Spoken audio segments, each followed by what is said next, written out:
Hi friends, ரொம்ப நாளாக நான் இதை சொல்லணும்னு நினச்சிட்டு இருந்தேன். என்னன்னு கேட்டிங்கன்னா, ஆந்திராவில் எந்த இதுலன்னு தெரியல, ஒரு வயசான ஒரு 60 வயசு இருக்கும் ஃப்ரெண்ட்ஸ்.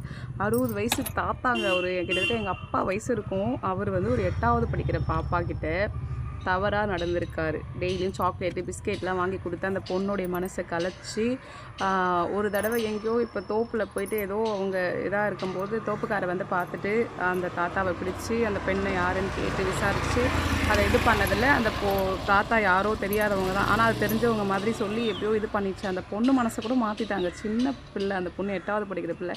அந்த குழந்தை மனசை மாற்றி அதுக்கு பிஸ்கெட்டு இதெல்லாம் வாங்கி கொடுத்து அவங்க வீட்லேயே சொல்லாத அளவுக்கு அந்த குழந்தைய அவங்க கண்ட்ரோலுக்கு கொண்டு வந்துட்டு அவங்க இஷ்டத்துக்கு அங்கங்கே கூட்டிகிட்டு போயிட்டு அந்த குழந்தைய வந்து ரொம்ப எப்படி சொல்கிறதுன்னு தெரியலங்க. ஸோ இதுலேருந்து என்ன தெரியுதுன்னா, அந்த தாத்தா இறந்து போயிட்டார். தாத்தான்லாம் சொல்ல முடியாது, அப்பா வயசு தான், என்னுடைய அப்பா வயசு தான் அவருக்கு. ஸோ அவரும் போலீஸ் பிடிச்சி போகும்போதே தண்ணியில் விழுந்து செத்து போயிட்டார் அவர். அந்த இது எனக்கு தெரியல, வீடியோ போயிடுச்சு, அது இல்லை இப்போது. அது நான் சேவ் பண்ணி வைக்கல ஃப்ரெண்ட்ஸ், இல்லைன்னா நான் அதை கீழே போட்டே காமிப்பேன். ஸோ அந்த மாதிரி நாடு ரொம்ப கெட்டு போய் கிடக்குது.